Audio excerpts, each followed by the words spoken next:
सेवा जोहर साथियों, नन्ना बस्तरिया वट्टी दादी। आज के इस वीडियो में सर्वनाम का चौथा भेद संबंधवाचक सर्वनाम, सर्वनाम का पांचवा भेद प्रश्नवाचक सर्वनाम एवं सर्वनाम का छठवां भेद निजवाचक सर्वनाम के बारे में क्रमशः जानेंगे। साथियों, अगर मेरे चैनल को सब्सक्राइब नहीं किए हैं तो प्लीज़ सब्सक्राइब कर दीजिए, साथ ही घंटी बटन को दबा दीजिए।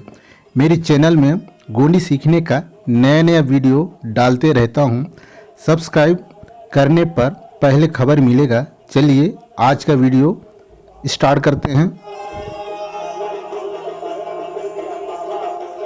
सबसे पहले संबंधवाचक सर्वनाम के बारे में जानते हैं।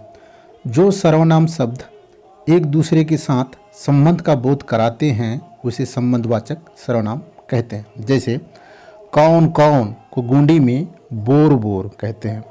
यह एक वचन वाक्य पुरुष के लिए प्रयोग किया जाता है। चलिए वाक्य बनाते हैं। कौन कौन हैं, इसका गोंडी होगा बोर बोर आंदूर।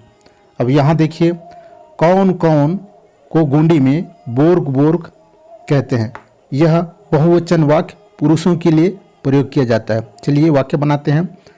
कौन कौन हैं, इसका गोंडी होगा बोर्क बोर्क आंदूर। यहाँ पर मैं छोटा छोटा वाक्य बनाकर आप लोग को गोंडी में अनुवाद कर बताया हूँ। इन वाक्यों को आप प्रतिदिन आदत में लाइए।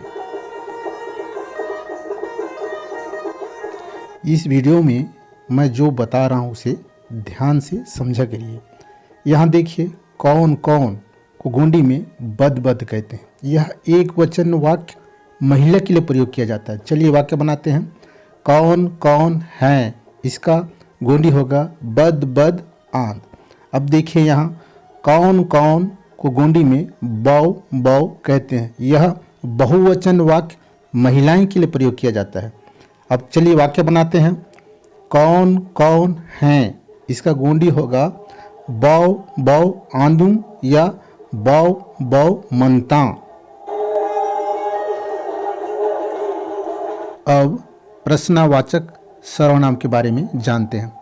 जिस सर्वनाम शब्द से किसी व्यक्ति, वस्तु, प्राणी, क्रिया और व्यापार आदि के विषय में प्रश्नवाचक वाक्य का बोध होता है उसे प्रश्नवाचक सर्वनाम कहते हैं। जैसे कौन को गोंडी में बोर, यह एक वचन वाक्य पुरुष के लिए प्रयोग किया जाता है। चलिए वाक्य बनाते हैं। कौन आ रहा है, इसका गोंडी होगा बोर वांतोर। यहाँ पर कौन के लिए बोर, आ रहा है के लिए वांतोर। अब कौन को गोंडी में बोर कहते हैं। यह बहुवचन वाक्य पुरुषों के लिए प्रयोग किया जाता है। चलिए वाक्य बनाते हैं। कौन आ रहे हैं, इसका गोंडी होगा बोर्क वांतोर। यहाँ पर कौन के लिए बोर्क, आ रहे हैं के लिए वांतोर्क। यहाँ पर कौन को गोंडी में बद कहते हैं। यह एक वचन वाक्य स्त्रीलिंग एवं सजीव के लिए प्रयोग किया जाता है। इस लाइन को याद करिए। अब चलिए वाक्य बनाते हैं। कौन आई है, इसका गोंडी होगा बद वाता। यहाँ पर कौन के लिए बद, आई है के लिए वाता। अब कौन को गोंडी में बौ कहते हैं। यह बहुवचन वाक्य स्त्रीलिंग एवं सजीव के लिए प्रयोग करते हैं। इसको याद करिए। अब चलिए वाक्य बनाते हैं। कौन सोई हैं, इसका गोंडी होगा बौ हुंज तांग। यहाँ पर कौन के लिए बौ, सोई हैं के लिए हुंज तांग। अब निजवाचक सर्वनाम के बारे में जानते हैं। जो सर्वनाम शब्द निज अर्थात स्वयं के लिए प्रयोग होता है उसे निजवाचक सर्वनाम कहते हैं। जैसे स्वयं को गोंडी में नन्ना या अपुन कहते हैं। चलिए वाक्य बनाते हैं। स्वयं तेरा घर आऊँगा, इसका गोंडी होगा ननाय निया लोन वायका। यहाँ पर स्वयं के लिए ननाय, तेरा के लिए निया, घर के लिए लोन, आऊँगा के लिए वायका। चलिए दूसरा वाक्य बनाते हैं। सुजल ने स्वयं पत्र लिखा, इसका गोंडी होगा सुजल अपुन चिट्ठी कोटतोर। यहाँ पर सुजल के लिए सुजल, गोंडी भाषा में ने के लिए कोई शब्द नहीं होता। स्वयं के लिए अपुन, पत्र के लिए चिट्ठी, लिखा के लिए कोटतोर।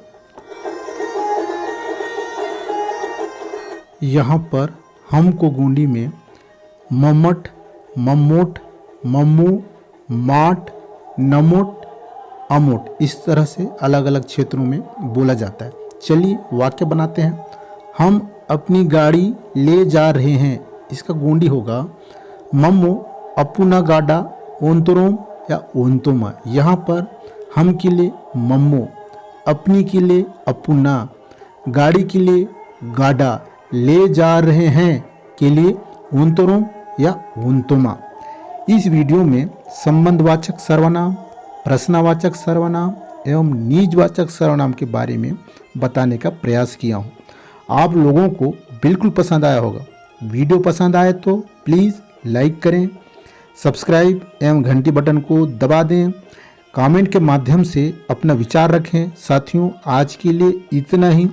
तब तक के लिए आप सभी चाहने वालों को बस्तरिया वट्टी दादी की ओर से बहुत बहुत वल्लेंड वल्लेंड, जय जोहार, सेवा जोहार, सेवा सेवा।